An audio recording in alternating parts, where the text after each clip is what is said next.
Arun Sundararajan is a professor at New York University's Stern School of Business and an affiliated faculty member at NYU's Center for Data Science and NYU's Center for Urban Science and Progress. He is here today to discuss the sharing economy and the future of digital governance. Please join me in welcoming Arun Sundararajan.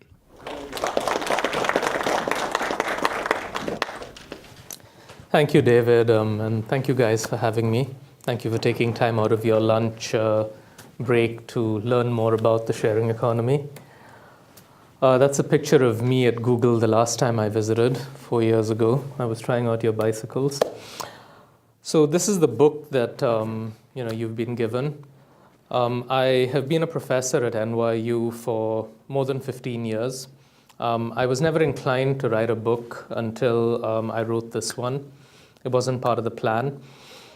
The reason why I was motivated enough to write this book was that I started getting interested in the sharing economy through some examples.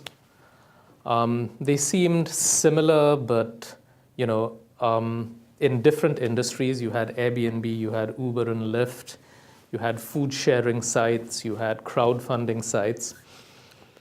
And over time, I started to see a pattern that they shared. And I started to see them grow at the pace that they did. And I began to conjecture that we were seeing the emergence of a new way of organizing economic activity. And so I wrote the book to try and unpack what that new way of organizing economic activity is, what its economic impacts are going to be, how it's going to change what it means to have a job, and what it means for the future of how we regulate business in the consumer interest and in the employee interest. The subtitle of the book has what I think is the most accurate label for this new way of organizing economic activity. I call it crowd-based capitalism. That's not the title of the book because the sharing economy maximizes the number of people who kind of know what I'm talking about, and that was my publisher's decision rather than mine. But let me explain to you what crowd-based capitalism is by giving you some examples, many of which will be familiar. So when I was a kid, I would watch television. I'd watch television with my friends. The television programs that I watched, the content itself tended to be created by a large corporation, typically a television studio or a television network. And then that content was delivered to me through the infrastructure of another large corporation, either a government-owned television station or a privately owned television station. I have a 12-year-old daughter now. She watches a little television, but she watches YouTube. She watches YouTube the way that I would watch television. She watches YouTube with her friends, the way I watch TV with my friends. And if you think about YouTube, it's a platform owned by a large company. But the content that is being delivered on YouTube is pretty diverse. Some of it is created by an individual amateur. Some of it is created by a group of people. Some of it is created by small businesses. Some of it is created by large studios. And so we've replaced the model, or we're starting to replace the model of corporate-produced content, video content, with a model of corporate-delivered video content, but where the content is created by a distributed crowd of people of varying scale and varying levels of professionalism. And so this, to me, is sort of a microcosm of what's happening in a lot of other industries. Philanthropy now has a crowd-based alternative. If you want to be a philanthropist, you can on Kickstarter. Again, you've got a platform that is aggregating requests for philanthropy, but the philanthropists themselves vary in their scale, and it's typically a distributed group of people who are collectively crowdfunding the cause that they believe in. Traditional venture capital is being challenged by crowd-based venture capital, where a platform aggregates promising companies, but the funding is actually provided by a distributed group of people. Some of them are professional investors, some of them are amateur investors. If you want a loan, small business who wants a loan can go to a bank, but they can also go to a growing variety of crowd-based lending platforms. Let's take Funding Circle as an example. It's based in the United Kingdom. The typical loan ask on Funding Circle is £50,000. The difference between the 50,000 pounds that you get from Funding Circle and 50,000 pounds you get from a bank is that you're providing the same kind of documentation on Funding Circle as a small business, but the typical loan is funded by over 200 lenders, some lending as little as 20 pounds. So we're replacing the model of institution-based small business lending with a crowd-based model of small business lending. Many of you have used GetAround, a peer-to-peer car rental company. There's a competitor, Turo, which is also a peer-to-peer car rental. The platform aggregates demand, but the supply of the cars come from individuals who want to monetize their cars when they're not driving them. So again, we're replacing the Hertz and Europcar model with a crowd-based model where a platform aggregates micro-entrepreneurs of sorts who are running their own tiny car rental businesses through the platform. We're used to getting our groceries from a grocery store, sort of big food. There is a small but growing number of peer-to-peer alternatives. I think the one that I'm most familiar with is called La Ruche qui Revit. It's based in France. It has 700 different locations now, and it's a platform that connects the growers of food, the producers of meat, the fisher, the people who are actually catching the fish, with the people who want to buy their produce. And so the orders are taken electronically, and then the sellers and the buyers are connected. So it's converting someone who might have otherwise supplied a large grocery chain with the ability to actually sell to consumers directly and sort of run their own small micro food distribution business. Hotels would either franchise their brand to large companies, which would then build buildings and dedicate them for short-term accommodation. That's being replaced by a wide array of crowd-based alternatives, where the demand is still aggregated by a platform. Airbnb is clearly the most visible example here. But if you think about who is providing the actual short-term accommodation on Airbnb, it's a couple million hosts offering 3 million listings, each of whom, for all practical purposes, is running their own tiny business. They are managing their brand through their reputation, they're setting prices, they're managing inventory, they are providing customer service, they are providing whatever labor inputs are needed to provide the short-term accommodation. The world's largest hotel chain, which is the merger of Starwood and Marriott, has 1.1 million rooms. Airbnb has 3 million listings. By early next year, they will have over 1 million instant book listings. And so by any measure, by next year, they will be the world's largest provider of short-term accommodation. And I say that not to sort of point out how successful Airbnb has become, but to underscore the fact that this isn't fringe activity anymore. A lot of these are familiar things, giving someone a ride, sort of accommodating someone, lending someone money, supporting a cause that you believe in, maybe preparing food for someone.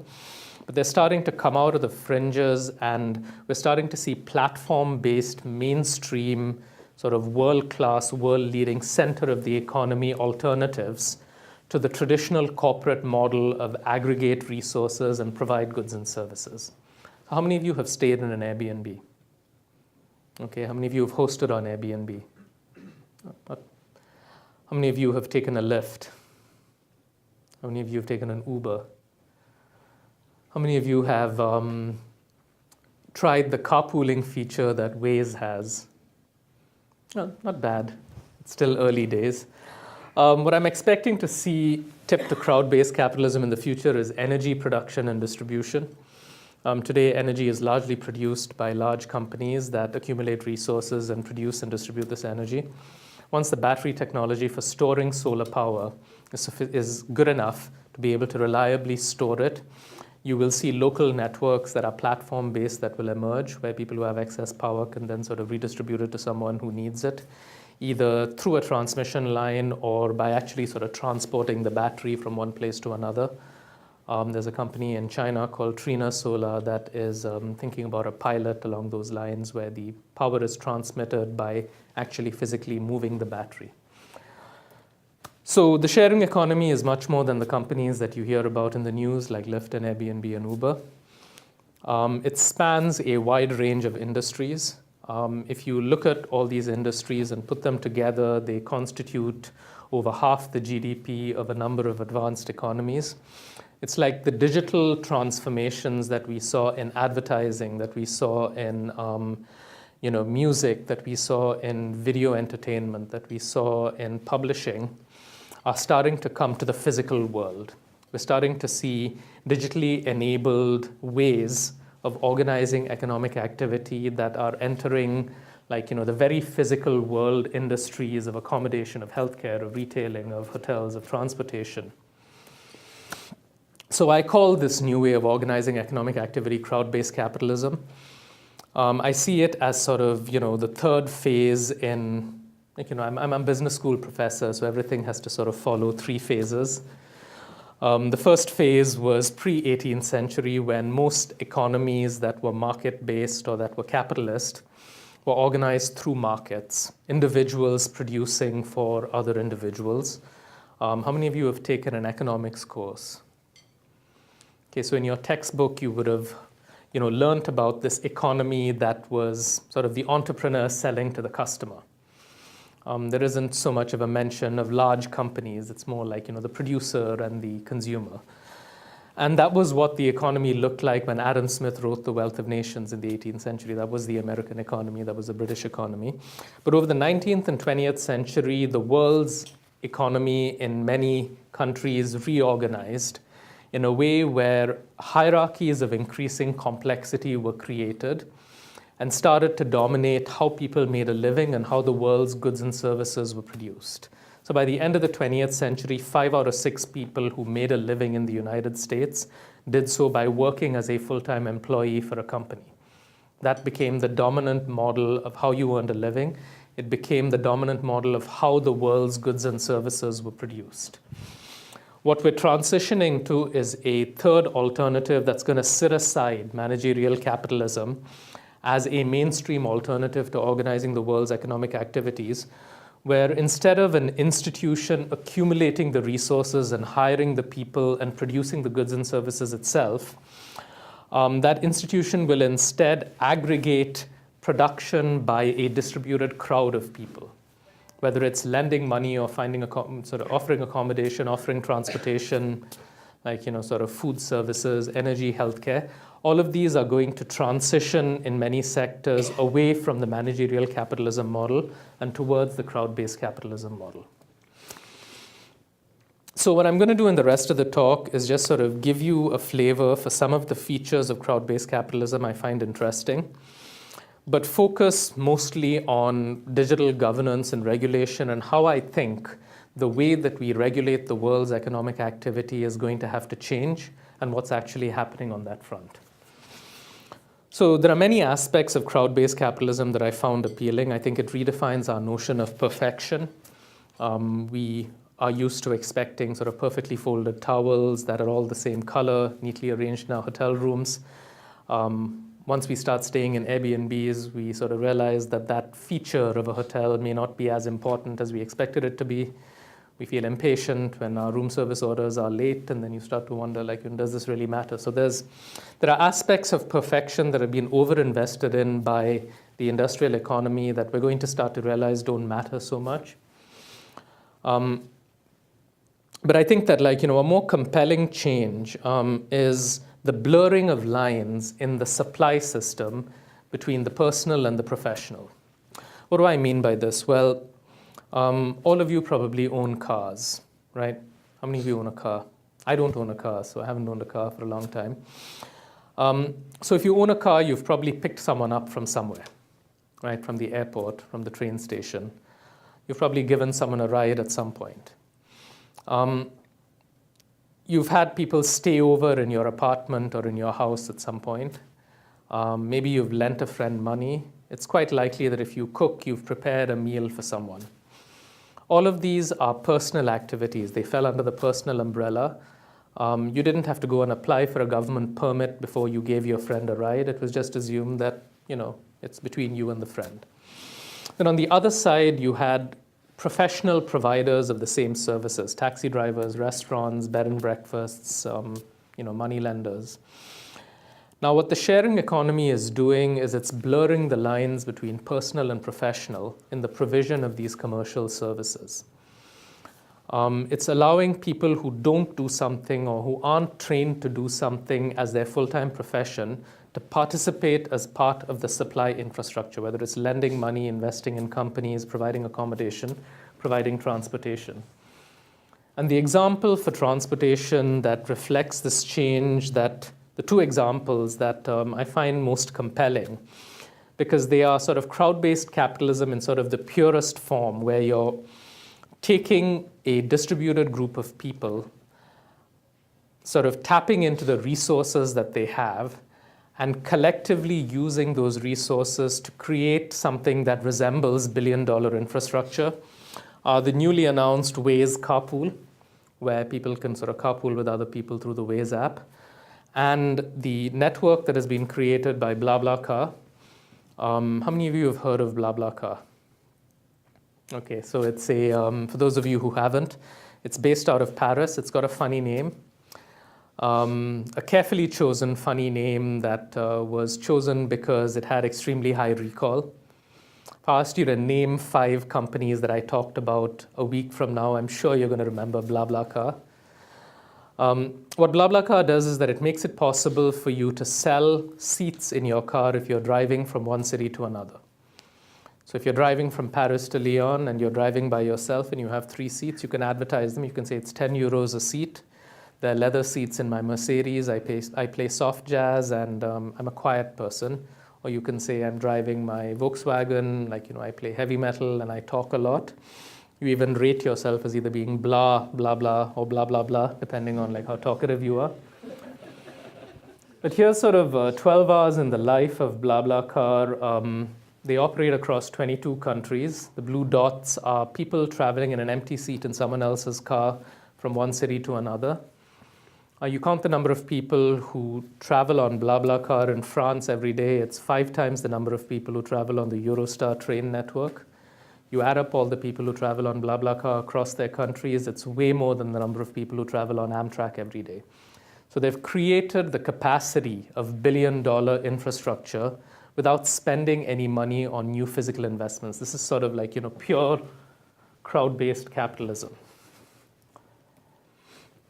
Now, so this sort of promises a new model for building infrastructure, which is crowd-based, where you stop thinking of infrastructure as being an investment with high capital expenditure and start thinking of it as, well, there's some underlying infrastructure that rose, but how do we layer on top of that enough so that people will start sharing commercially the resources they have to create new sort of collective capacity. You can think of this applying to parking spots.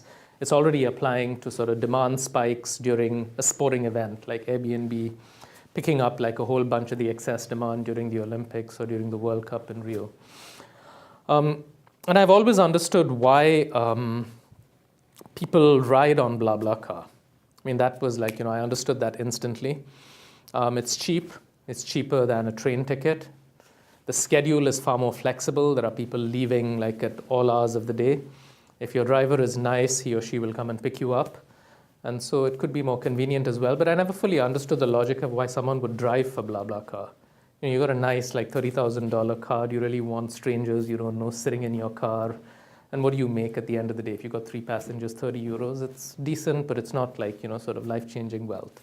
So I kept asking the founders, why is it that people drive for BlaBlaCar? And they'd keep sending me these charts. They'd say like, look, we've launched in Poland, hockey stick growth. And I'd ask again, and they'd say, well, consider the following survey that we've run. Look at our trust framework. Finally, after asking over and over again, they sent me a picture, and they said, look at the picture. And these are 2 young French guys. Like the picture explains why, like, people drive for BlaBlaCar, and this is the picture that they sent me. I looked at the picture and I said, aha, I get it, but it made me think. And what it made me think about was, and this is sort of central to understanding one of the fundamental shifts that is being caused by the sharing economy, which is that we've been accustomed to a narrative over the last 15 years about how technology is isolating. It takes us further apart from each other. It creates digital tethers where there used to be high bandwidth, emotive, like, sort of exchanges that were face-to-face. And this is not a new narrative. It's something that Nisbet was talking about in the 50s when he talked about, like, the fragmentation of community. And Nisbet quotes Durkheim from his 1897 book when he talks about sort of like how technological progress, fundamentally the narrative is that it takes us further apart.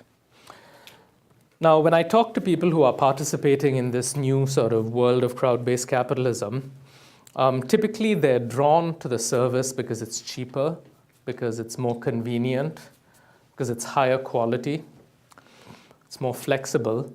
But what keeps them coming back, what keeps them using the service is that feeling that they are forming a genuine connection with someone else as part of an everyday economic activity. It's not so much about, I want to make friends, and so let me go on this friend-making app. It's more about I need a ride, or I need to get to work, or I need a place to stay, or I need a meal. And we've sort of taken out all of the community. We've stripped out all of the connectedness from our everyday economic activities over the 20th century as industrial capitalism reached its pinnacle. And I feel like crowd-based capitalism is reintegrating into our everyday economic activities some of what we yearn for, this sort of simple connection with someone else, whether it's sort of sitting next to them when you get a ride, or that feeling of intimacy you have when you stay in someone's Airbnb property, even if they're not there, because you're sort of seeing little slivers of their life, or the nicer experience of sitting at someone's dining table and sharing a meal with a bunch of people rather than sitting in a restaurant. Now, the other point that I want to make with the BlaBlaCar example is that we are completely rebuilding our trust infrastructure. What do I mean by that? Well, I've been surveying BlaBlaCar users for a little while, and this is one of the results that we got out of a survey that we ran last year. It's across 11 countries, and the question had to do with give us the level of trust that you place in the following people. And this was surprising, not just because the result was so striking to us, but because it persisted across. It's the same in Russia as it is in France and Germany. It's the same in Poland as it is in Belgium. And what seems to be the reported level of trust that these BlaBlaCar users have is that they trust someone who they don't know, who has a full profile on the platform at levels that are comparable to the trust that they place in friends and family, higher than the level of trust that they place in a colleague or neighbor, and much, much higher than the level of trust that you place in a random social media contact.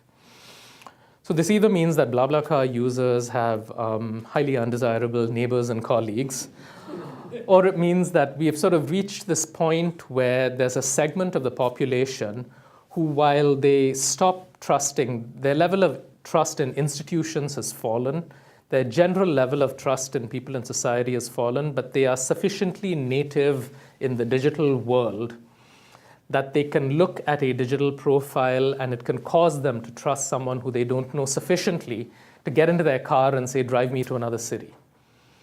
Okay, I've got ongoing research. One of my Google Faculty Awards is supporting this, that are trying to sort of unpack this further, go beyond surveys, look at platform data, run experiments.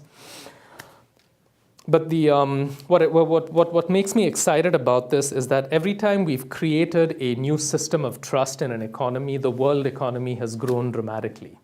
We moved from trading with our sort of people we knew in our sort of village communities to trading with people we didn't know once government food certification came along and you could buy milk not just from the person you knew, because you knew it was milk and not just sort of powder mixed with water. You could buy the milk from the person in the neighboring village because now the government had set rules about had outlawed adulteration of food. As many countries created courts and contracts and property rights, that expanded trading possibilities significantly. If you think about the every day, sort of just spend 30 seconds thinking about the things that you've bought in the last couple of days. A cup of coffee, whatever it is that you've bought. Chances are that you're relying on brand as a form of trust today. That's the mainstream form of trust, because you want to sign a contract every time you go to a coffee shop, right? I mean, it's too expensive. And so instead, you rely on the fact that the person's, the business's desire for your continued business is going to cause them to invest the right amount in quality.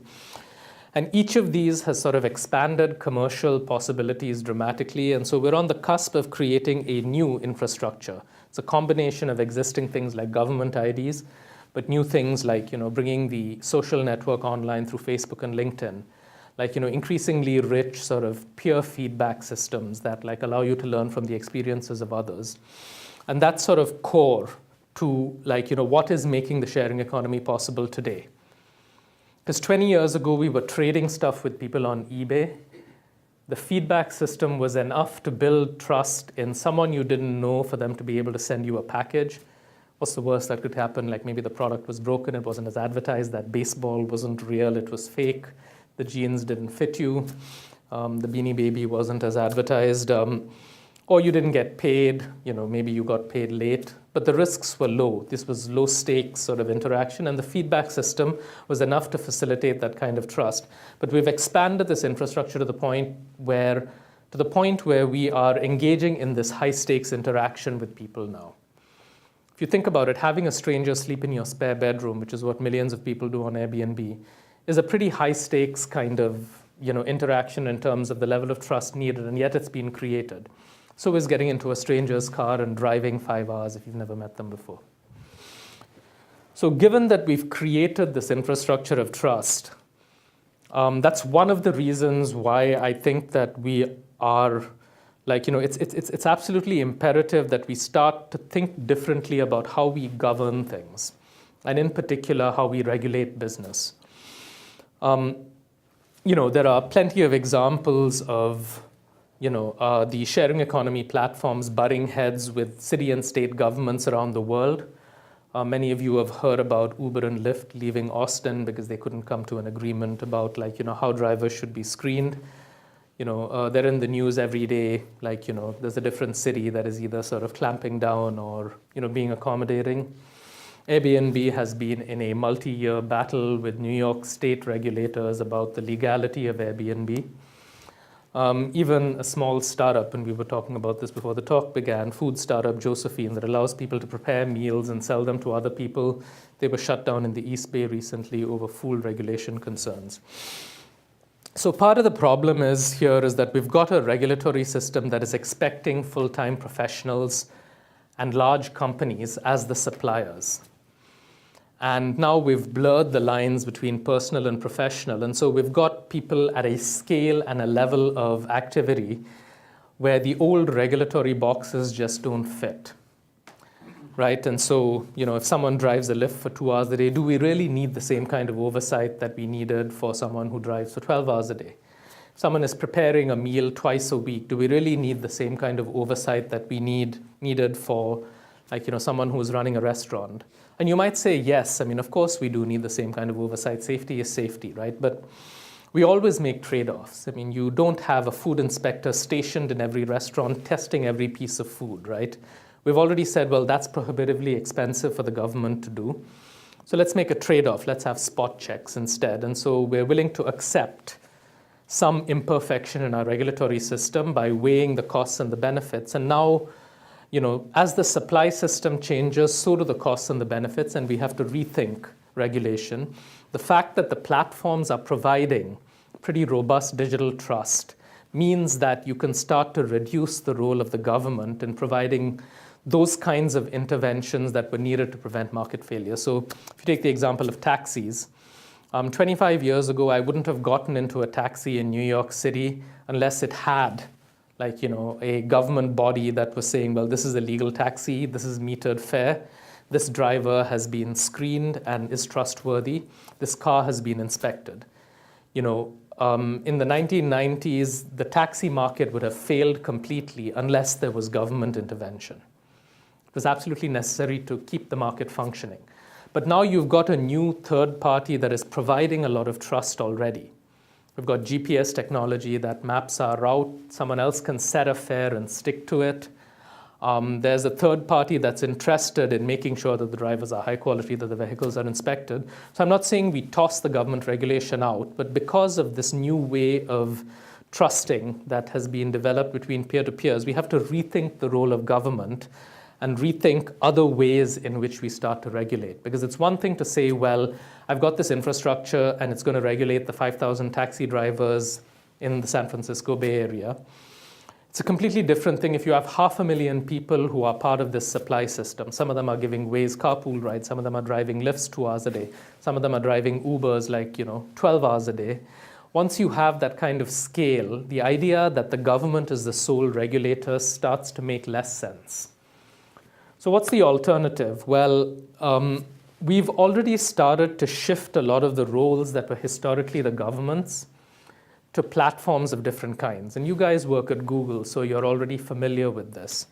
But let's put Google aside and look at some other examples. It used to be the case that we would trust the government. We would entrust the government with the responsibility of dividing the rights between the creators of content and the consumers of content. We had copyright that would say, this is what you can do with a book when you buy it, and these are the rights that you retain if you publish the book. This is what you can do with a song that you buy, and these are the rights that you retain if you're the creator of the song. Right? That division was done through intellectual property law and copyright law by the government. We have de facto shifted a lot of that responsibility to platforms that provide us with streaming music, platforms through which we download music, platforms through which we buy electronic books. It's a license now between you and the producer of that content that is mediated by the platform. There's a host of other examples where this sort of responsibility that was the government's has tacitly shifted to the platform. And so we have to sort of embrace the idea that many of the functions that used to be performed by the government can now be performed by a third party. So what are my answers to, well, how do we deal with regulation in a world where it's quasi-professionals, the scale of supply is orders of magnitude higher than just a few hundred sort of large corporations who can be regulated by the government? Well, I have sort of 3 key ideas. One is to increase the level of peer regulation, where people who are participating in the system start to become part of the regulatory solution as well. So take the food preparation example. Rather than having a restaurant inspector inspect every kitchen that is going to be used to produce like a meal, whether it's 10 meals a day or 1 meal every 3 weeks, instead have experts on the platform start to regulate the novices. Start to have some sort of internal, peer-to-peer regulatory system as an alternative to it all flowing from the government. So that's one thing that I think will start to expand. The second sort of governance solution that I anticipate an expansion of is self-regulatory organizations. This doesn't mean no regulation. It doesn't mean deregulation. It just means some of the regulatory activities conducted by an institution other than the government. So we've had self-regulation through history, from the merchant guilds in medieval times through sort of the 20th century economy. Nuclear power has successful self-regulation. The cotton industry has successful self-regulation. Financial services has a lot of self-regulation, and people argue whether that's successful or not. The chemical industry, there's a lot of self-regulation. And so this is not a new idea. And the stakes in many of the industries which we accept self-regulation are comparable, at least, to the stakes, what's at stake with sort of short-term accommodation, point-to-point transportation. I think there's also sort of some evidence that the American Medical Association is a self-regulatory organization. The bar associations are self-regulatory organizations. The National Realtors Association is a self-regulatory organization, and they play a part in regulating sort of healthcare provision of legal services, and the selling of real estate. Part of the reason why you have self-regulation as part of the solution in these industries is that they tend to be more peer-to-peer than, say, the production of, like cars. And so individual providers tend to be more prevalent in medicine, in law, in real estate. And so it seems like the presence of a self-regulatory organization is a natural sort of complement to a supply model that is more peer-to-peer. And the final prescription that I've been giving governments sort of around the country and actually around the world in terms of a regulatory approach, and this is the last point I make before I stop for questions, is data-driven delegation. To me, this is my competing proposal to open data. Open data is very popular these days. Every city government I talk to talks about their open data initiative. And this has two sides to it. One side has to do with making available data that governments collect about us. But another side to it tends to be, well, if you're operating in our city, then you need to give us some data. So Uber and Lyft hand over data to many city governments, like New York City, that sort of provide details about every ride that they give. And this is supposed to be part of a regulatory solution. I'm not a big fan of that part of open data. I think it's much more efficient instead to delegate the regulatory responsibility to the party that holds the data.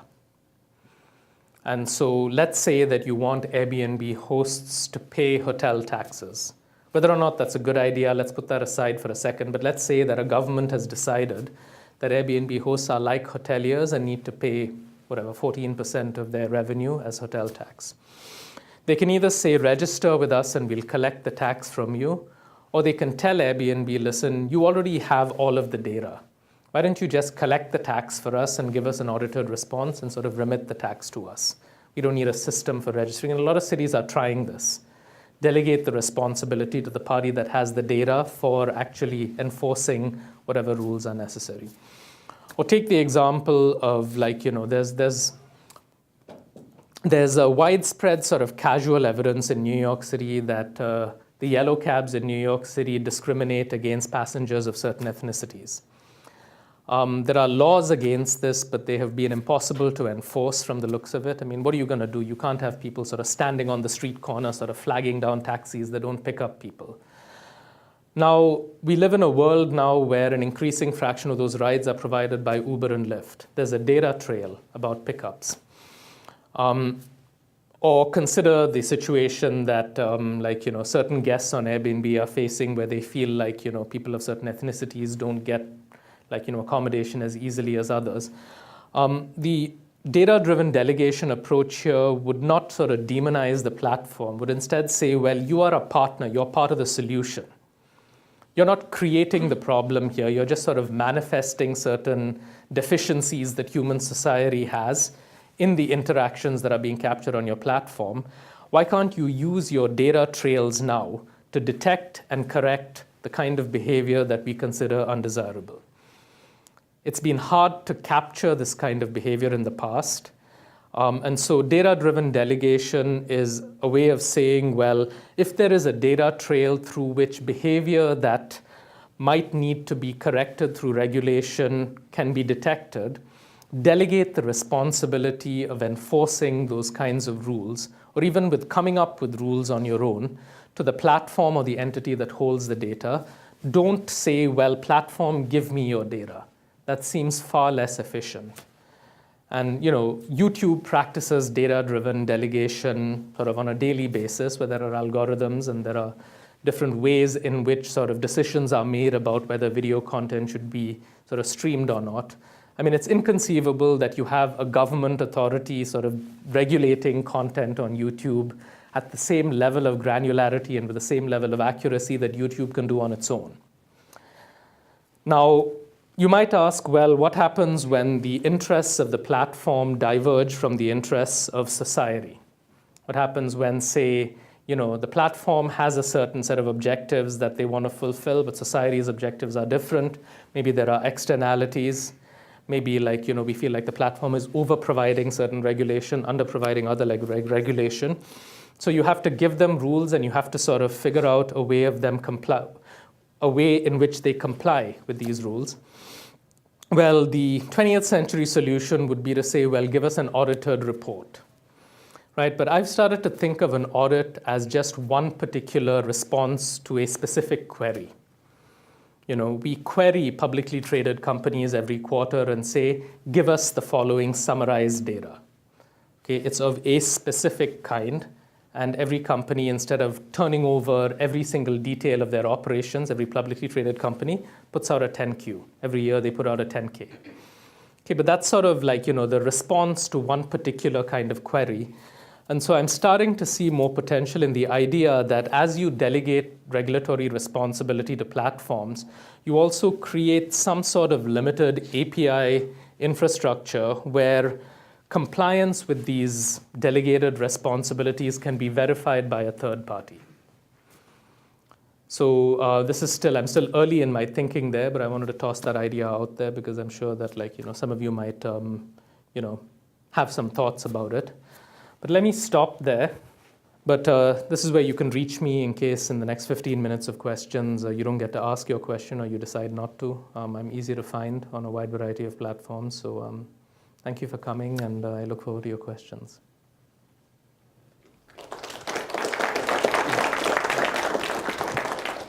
Yes. I really liked what you said about trust.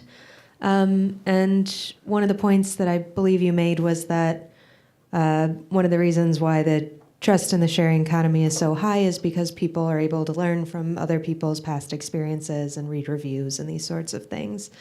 But one question that I have is that institutions and resources determined by public opinion really isn't that new of a thing. Like if you think about even voting in government, most officials are elected by the public, and people are well aware that those decisions are made based on public opinion. And yet, trust in politicians is extremely low. So really, the kind of trust that exists within the sharing economy is somewhat new and revolutionary, and possibly even quite an exception. I was wondering what you feel has happened within the sharing economy that has made that trust succeed in a way that it hasn't in the past.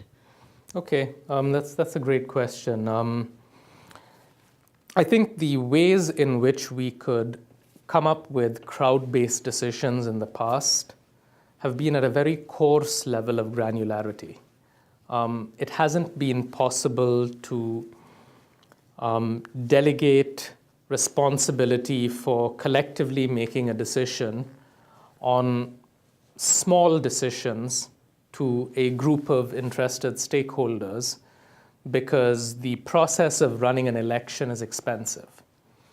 And so the big decisions like, who should run the government or who should be my elected representative have been determined by voting, but a vast majority of other decisions have not. And so now with the ability to capture information from people who have an interest, either because they have participated in some process, they have been customers of a particular business, the costs of collecting that information have dropped dramatically, right? To the point where it is now cost feasible to have detailed, granular feedback about every restaurant, about every hotel, about every nail salon, about every, every small business. And so given that we have that kind of information,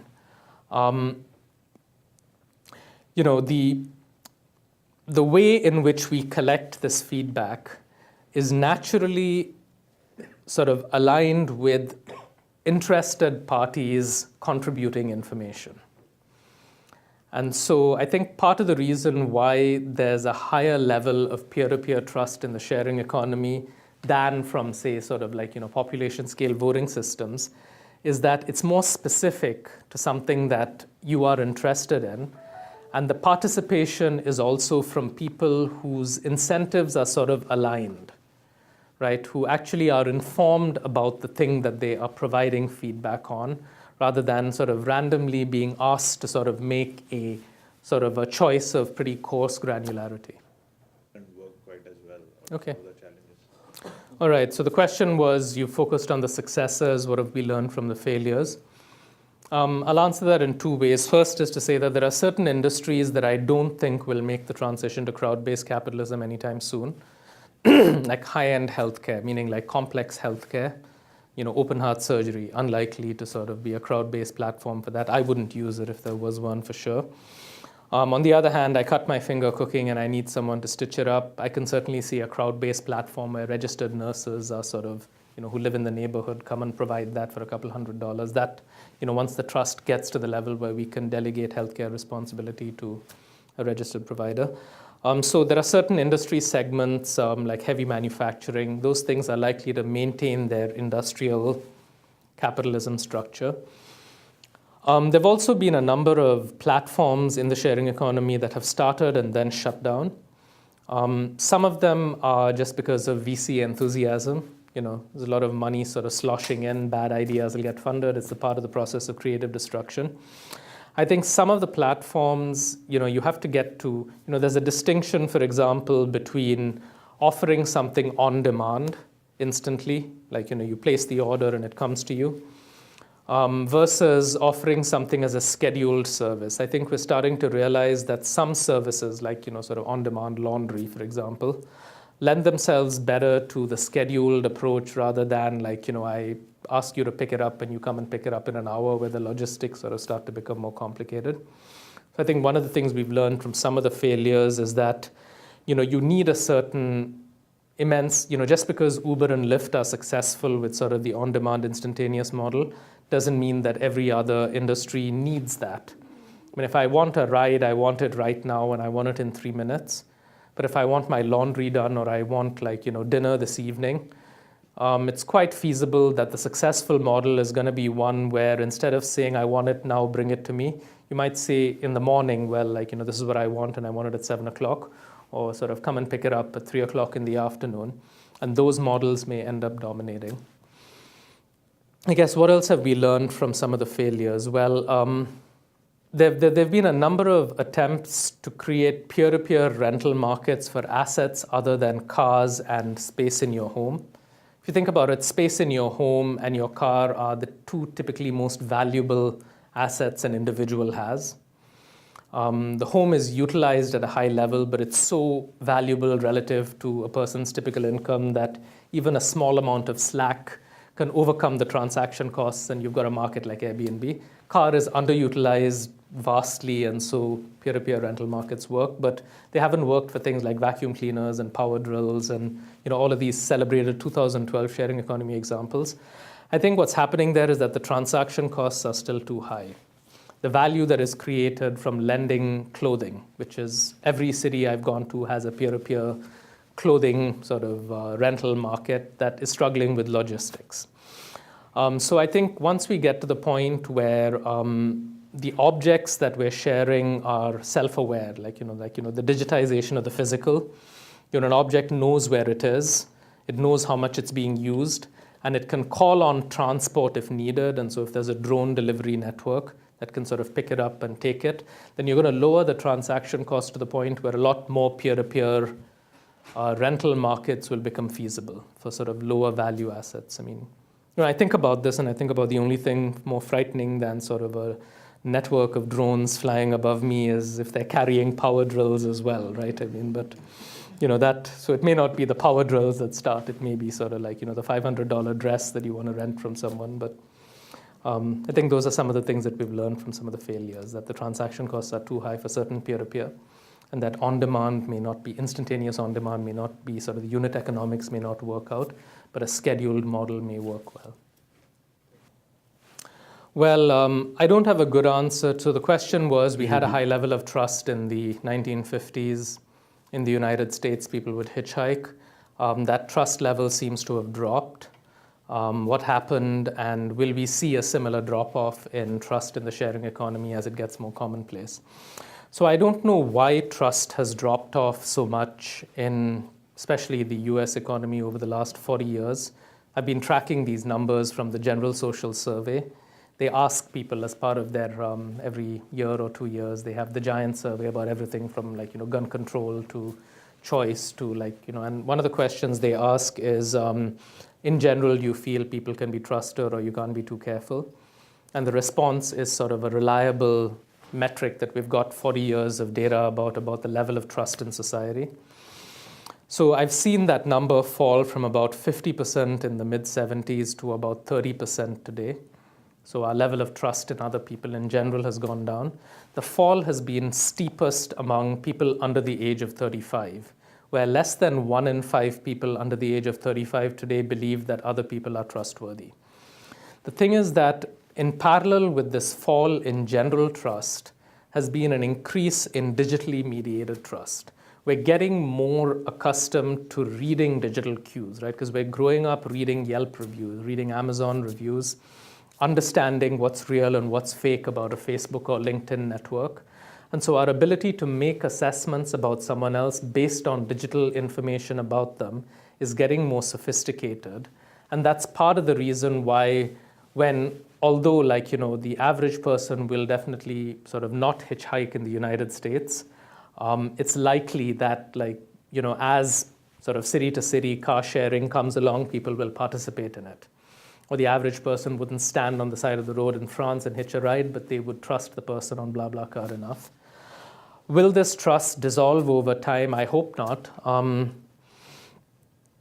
I think that an alternative path that it could take is that it could raise the general level of trust in society, because more and more of our everyday economic activities are going to be taking that leap of trust with someone we don't know.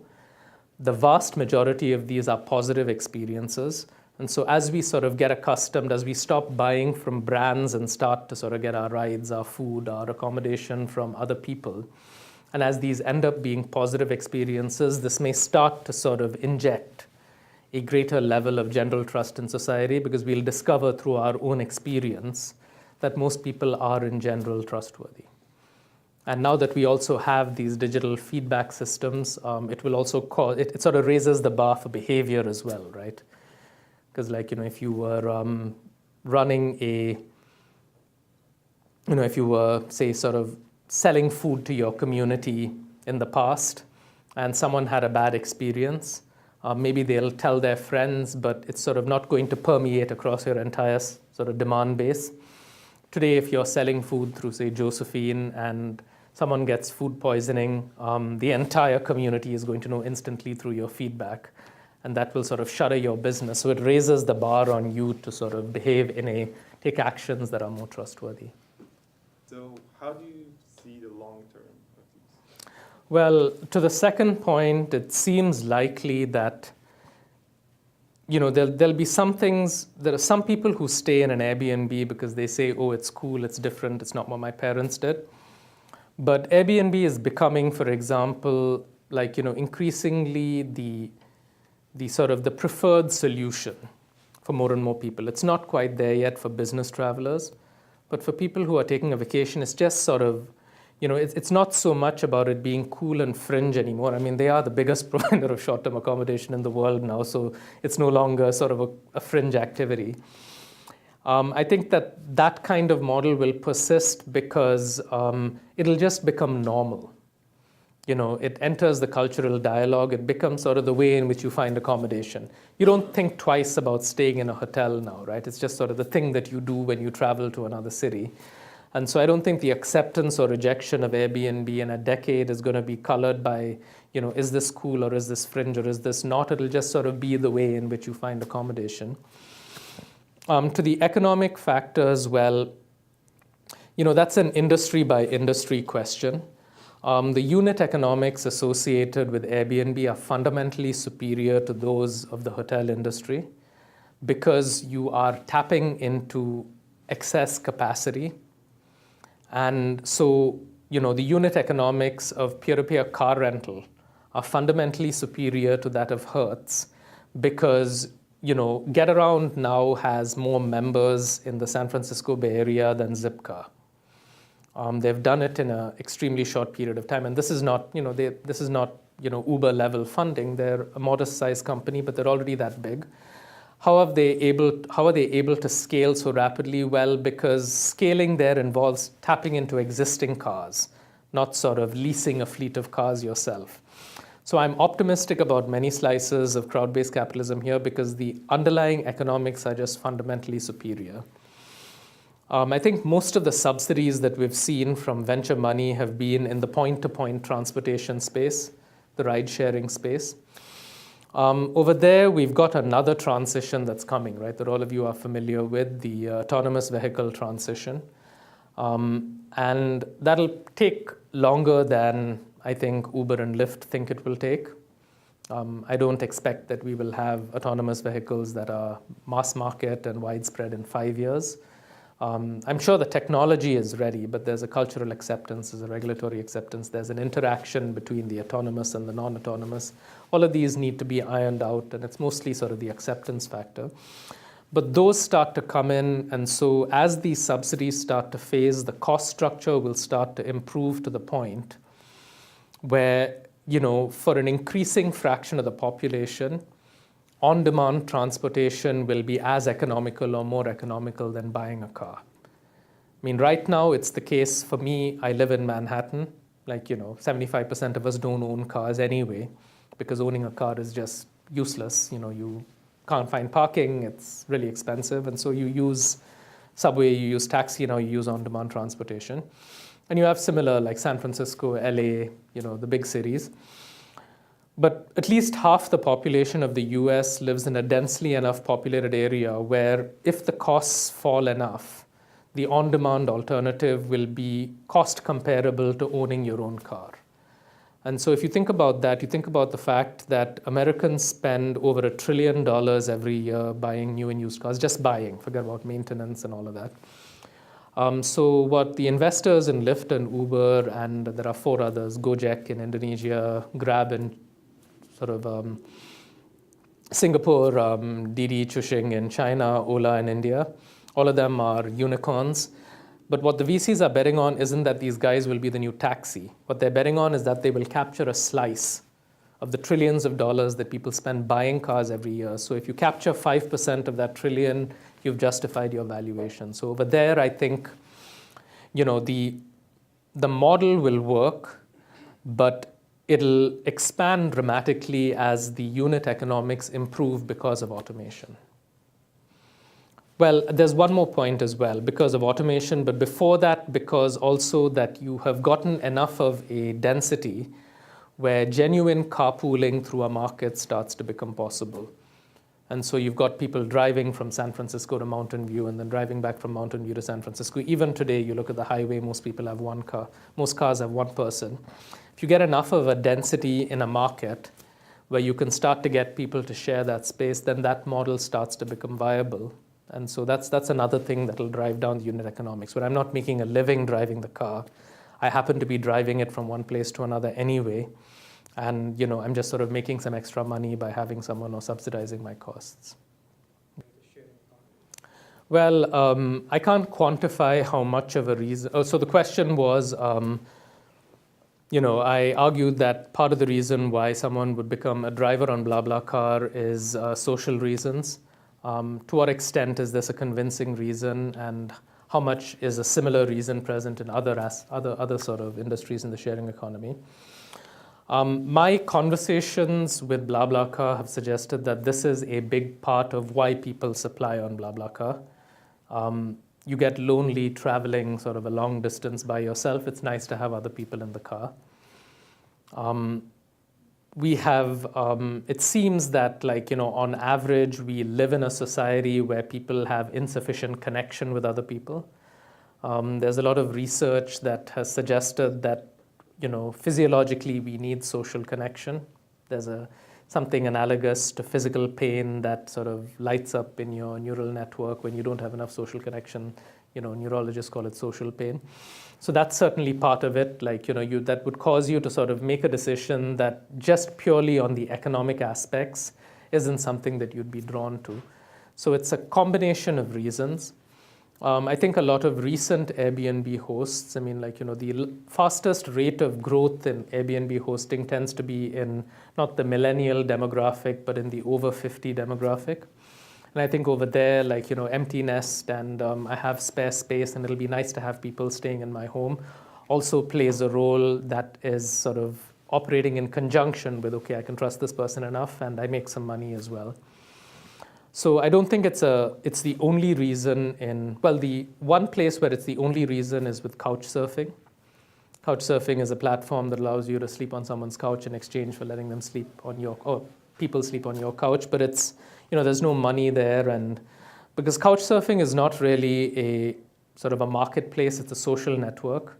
The typical couch surfing person goes to a new city and says, where's the party? It's not like, I need a place to stay.